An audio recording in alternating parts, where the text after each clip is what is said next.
Olá, pessoal, bem-vindos à nossa segunda aula de psicobranding. E agora a gente entra efetivamente em um bloco de conteúdo, um bloco super importante para os nossos processos aqui de aprendizados, de conceituação, que é o bloco que fala sobre o cérebro humano, sobre os mecanismos que o cérebro humano desenvolveu ao longo do seu processo evolutivo para conseguir sobreviver, para conseguir se manter relevante na natureza ao longo da sua evolução, tá? Então, a gente vai falar, essa primeira aula de cérebro humano, a gente vai trazer bem esses conceitos de evolução, de sobrevivência e de construção desses mecanismos ao longo do tempo, tá? O primeiro chart da nossa aula que trata de cérebro humano, que trata de comportamento, que trata de psicologia, é esse. A gente precisa entender qual que é o objetivo real do nosso cérebro. E o cérebro tem um único objetivo: a sobrevivência humana, a sobrevivência do indivíduo que carrega esse cérebro. O cérebro é uma máquina preparada e construída evolutivamente, que ainda está evoluindo e que muito possivelmente não vai parar de evoluir, com esse objetivo. Cara, eu preciso manter esse organismo vivo, esse organismo replicador de informação genética, etc. Eu preciso manter esse cara vivo, num ambiente inóspito, num ambiente totalmente diferente. O ambiente externo ao qual a gente vive é completamente diferente do ambiente interno, né, do organismo e que compõe a nossa sobrevivência. Então, como se dá essa relação de troca entre organismo e ambiente? O quão perigoso isso é para a nossa sobrevivência e para a evolução da espécie. Então, o cérebro é uma máquina preparada para isso, para construir essas ferramentas de trocas e de conexões entre o mundo interior e o mundo exterior.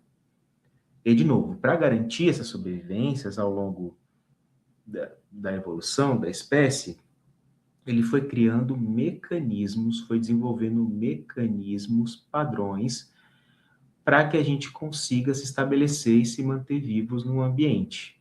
Quando eu falo se manter vivo, eu sempre gosto de trazer a figura do homem pré-histórico correndo de um leão. Né? A gente vivia ali em savanas no começo da nossa história e o nosso dia a dia era fugir de predadores.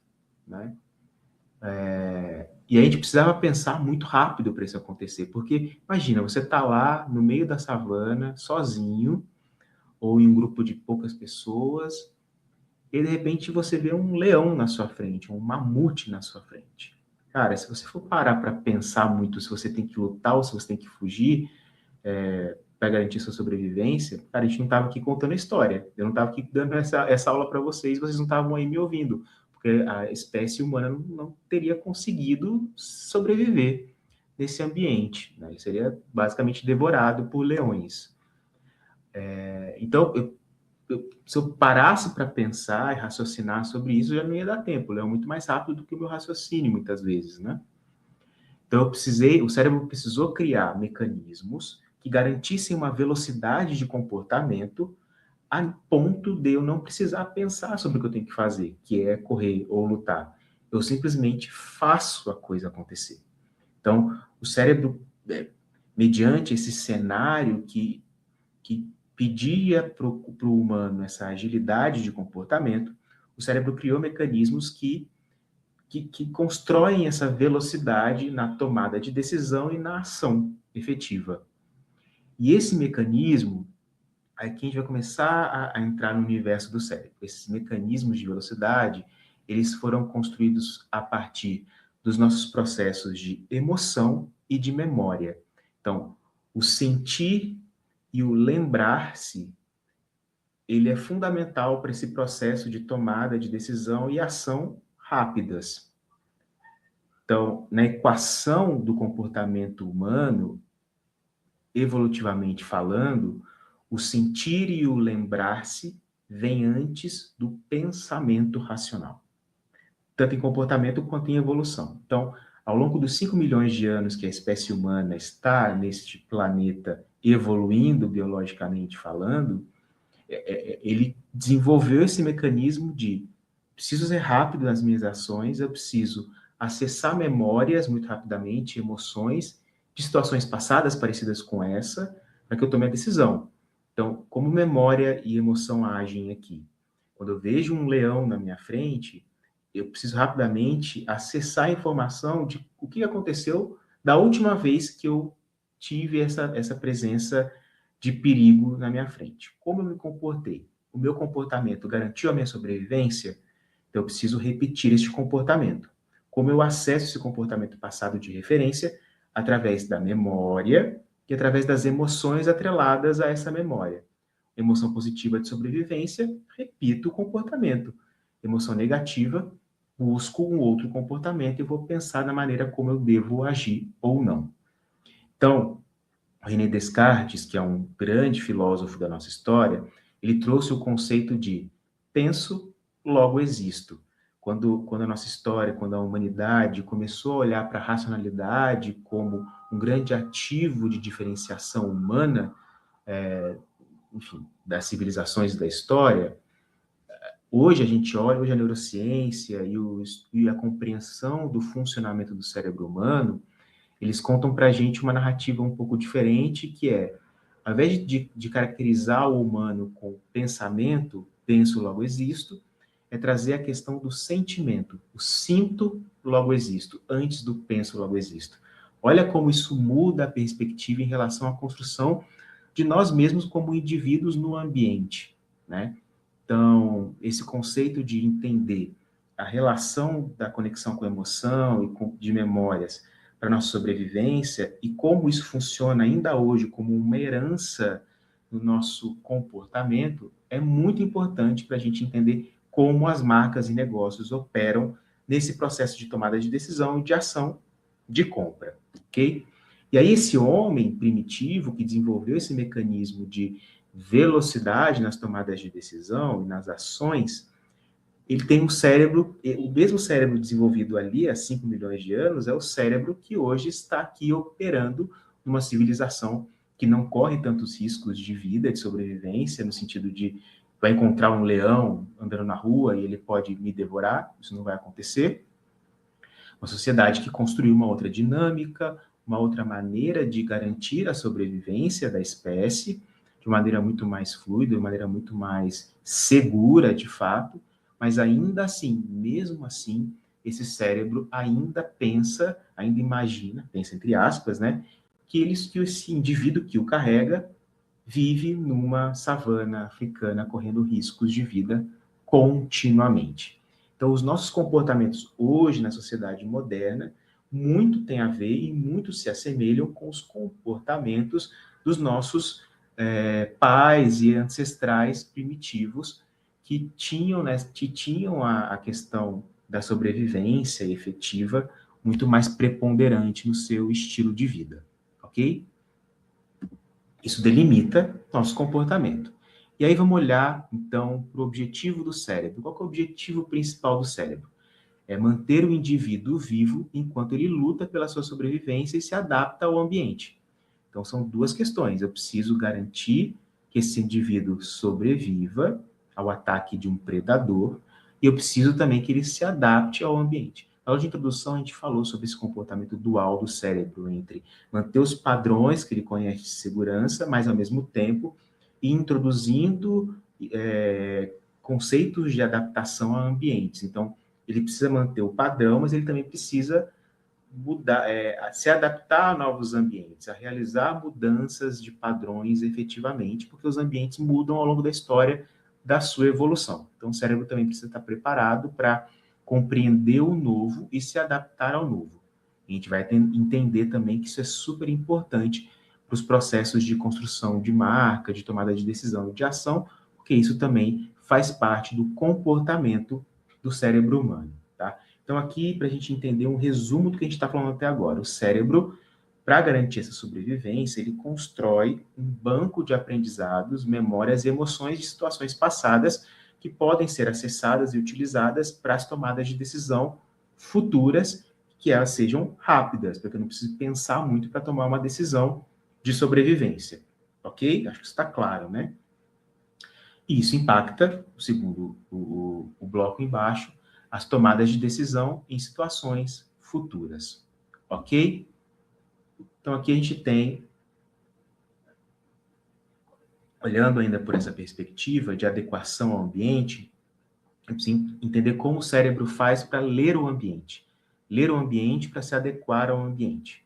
Então, quando a gente olha para essa relação entre o organismo e o mundo exterior, como que o cérebro captura a informação, interpreta e devolve uma resposta comportamental para o ambiente. É isso que ele faz, tá? Então, é isso. Ele acessa os estímulos externos do ambiente através dos 5 sentidos. Então, ele mapeia o que tem no ambiente a partir dos 5 sentidos. Essa informação é levada para o cérebro, para o sistema central, sistema nervoso central.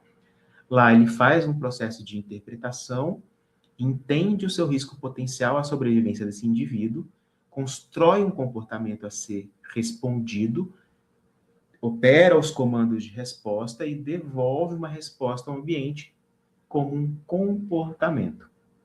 Então, aqui, as marcas, a construção de marca opera nesse processo de interpretação e entendimento de risco potencial. A gente está falando de um elemento primitivo, com um processo de evolução de 5 milhões de anos, e as marcas precisam se inserir nesses padrões e mecanismos que esse cérebro construiu para a sobrevivência. Quando a gente fala em interpretação e compreensão de riscos potenciais de sobrevivência, as marcas têm o poder de apoiar o processo de significação e leitura de um estímulo externo para o ambiente interno e para uma resposta em termos de comportamento. E aí, no comportamento que eu quero é a compra de maneira efetiva. Ok? Então, esse é o funcionamento básico de como o cérebro opera para ler informações do ambiente e traduzir isso em um comportamento específico, que primitivamente falando é luta ou fuga, ok? E aí isso traz para a gente a construção de 2 blocos muito padronizados de comportamento do cérebro humano. Então, o cérebro atua em padrões mentais, eu estou falando desse banco de aprendizados, memórias e emoções. Então, quanto mais padronizado é o meu modelo de resposta para o ambiente, mais rápido eu vou tomar uma ação e mais garantida é a minha sobrevivência. Então, não preciso ficar elaborando muito a resposta. Eu já tenho um banco de informação, de aprendizado e de memórias padronizado, que eu vou lá e acesso, sem gastar muita energia, sem gastar muito tempo, acesso, determino meu comportamento a partir desse banco de aprendizados e dou uma resposta para o estímulo externo, luta ou fuga, tá? Ao mesmo tempo, eu tenho um processo de pensamento lógico e de racionalidade que vai me fazer aprender a partir do meu comportamento. Esse processo de padrão mental e acesso de aprendizado e memórias não é garantia de sucesso. Tá? Eu posso acessar uma informação passada para basear meu comportamento, mas o contexto ambiental pode trazer algum elemento diferente daquele que eu vivi, né, que está presente na minha memória, que vai fazer com que este comportamento padrão não tenha sucesso.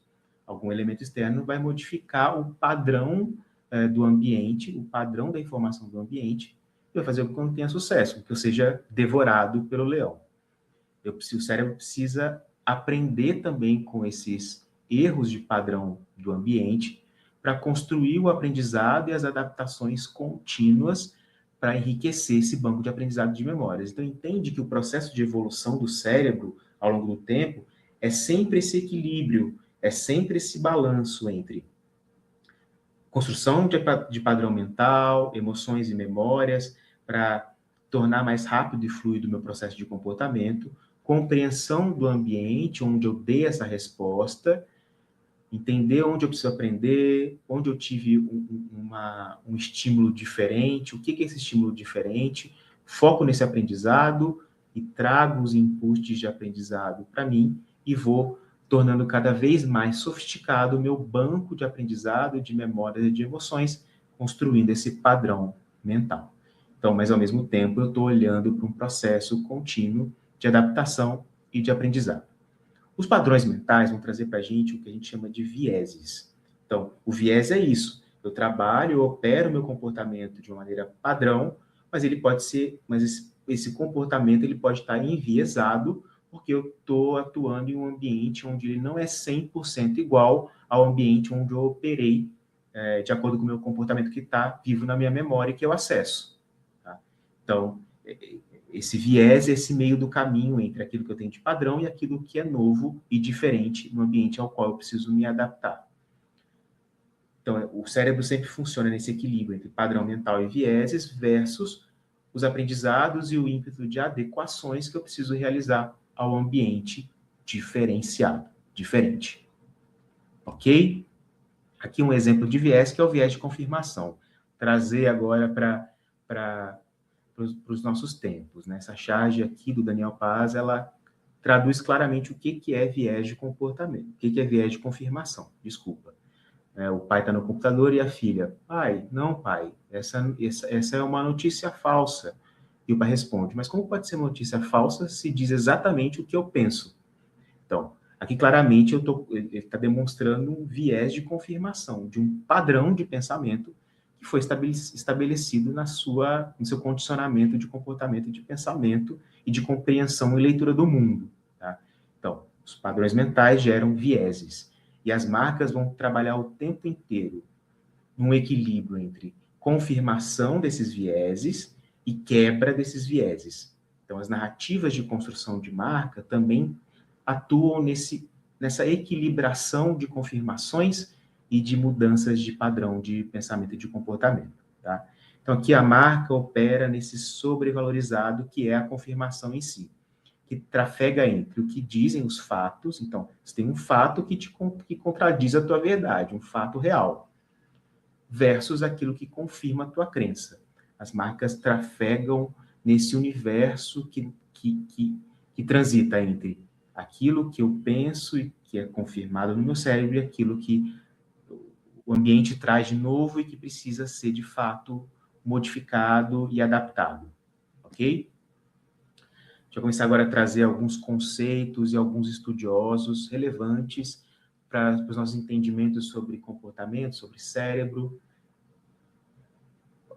E essa maneira de operar do cérebro, de maneira rápida, intuitiva ou devagar, conectada com o pensamento lógico, o Daniel Kahneman, que é um grande economista israelense com atuação nos Estados Unidos, considerado o pai da economia comportamental, ganhou o Prêmio Nobel de Economia em 2002. Esse cara escreveu um livro chamado Rápido e Devagar, Duas Maneiras de se Pensar. E esse livro traz exatamente essa reflexão sobre essas duas maneiras que a gente tem de pensar e de construir a lógica de interpretação dos estímulos do ambiente e de devolução como um comportamento para o ambiente. Tá? Ele diz que a gente tem um sistema 1, que é rápido e intuitivo, e o sistema 2, que é lento e conectado mais com o pensamento lógico. Então, só para a gente ter um exemplo muito claro, tá? Quando a gente calcula, quando alguém pede para você calcular quanto é 2 mais 2, rapidamente, não precisa pensar, a gente sabe que é 4. Agora, se você não é um matemático, se você não está envolvido com as exatas, com o universo das ciências exatas, quando alguém pede para você calcular 257 vezes 27, isso leva um tempo maior, você precisa raciocinar sobre isso. Então, esse é o sistema 2 de pensamento. Então, isso evidencia muito, muito claramente essa diferença entre esses dois sistemas de pensamento, tá? E o sistema 1 rápido, ele está conectado com a ideia de construção de padrão mental, de conexão com as emoções e com as memórias de aprendizado, para acessar isso de maneira rápida, para ter a resposta e comportamento rápido. O sistema 2 está mais conectado com o processo de córtex, a gente vai falar sobre estruturação de cérebro nas próximas aulas, de pensamento lógico, de raciocínio, de planejamento para a adaptação desse indivíduo ao ambiente, ok? O que o Kahneman vai dizer para a gente? Que aproximadamente 95% das nossas tomadas de decisão são rápidas e inconscientes. Ou seja, quase que a totalidade dos nossos comportamentos e tomadas de decisão estão atreladas a essa maneira rápida, emocional, intuitiva de se pensar, de se tomar decisões e ações. Isso faz sentido quando a gente pensa na nossa vida no dia a dia. Existem várias ações que eu faço ao longo do dia que são rápidas, não preciso ficar pensando muito para fazer acontecer. Eu acesso em algum momento algum lugar do meu cérebro que vai me direcionar para tomar as devidas ações. esse cara vai dizer para a gente que isso é muito maior do que a gente imagina, que o processo de comportamento e ações conscientes é só uma fração de todo o espectro de comportamento que a minha mente, que a minha psique é capaz de produzir e configurar para nossa relação com o ambiente. Cara, 95% é muita coisa. Bom, imagino que a essa altura você já tenha entendido o quão isso tem a ver com os processos de compra, de decisão de compra. Isso eu estou falando de um universo inconsciente, um universo de acesso à emoção e memórias. A gente precisa começar a construir o universo de significação de marcas, que foi o que a gente falou na primeira aula de introdução, dentro desse conceito de construção de pensamento e de comportamento a partir dessa velocidade, dessa presença inconsciente muito maior do que na racionalidade e nos processos conscientes. Ok? Aí aqui, para a gente encerrar já essa aula de introdução sobre os processos cerebrais, primeira aula, queria trazer esse chart aqui, ele é muito importante para a gente. A gente vai entender onde a gente está hoje versus todo o processo de evolução desse cérebro ao longo do tempo, tá? Então, para a gente ter uma dimensão de tempo. O nosso planeta Terra existe há 4,5 bilhões de anos. É um bom tempo, né? Desse tempo, há 3,8 bilhões de anos, teve-se origem à vida. A gente sabe que a vida se originou nos mares, com células ainda simples, nem células, né? Com estruturas de vida simples, que foram com a estrutura de DNA, né? Estrutura genética, estrutura da informação genética de maneira muito simplificada. Ela foi evoluindo ao longo dos tempos para se tornar um corpo sofisticado o suficiente para proteger essa informação genética de vida, informação de vida, tá? E aí criou-se o processo de síntese proteica, o processo de síntese proteica construiu as células construíram organismos, e esses organismos foram evoluindo, foram saindo dos oceanos, dos mares, indo para a Terra. Ao longo desse processo foram surgindo as classificações biológicas, répteis, aves, mamíferos, e dos mamíferos foram surgindo os primatas, e dos primatas foram surgindo os hominídeos.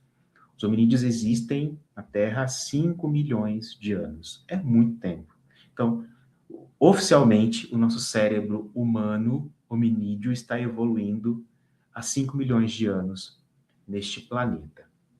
Okay? Então, todos esses processos que eu trouxe para vocês nessa aula, eles foram se construindo e se formatando ao longo desse tempo, ao longo desse período.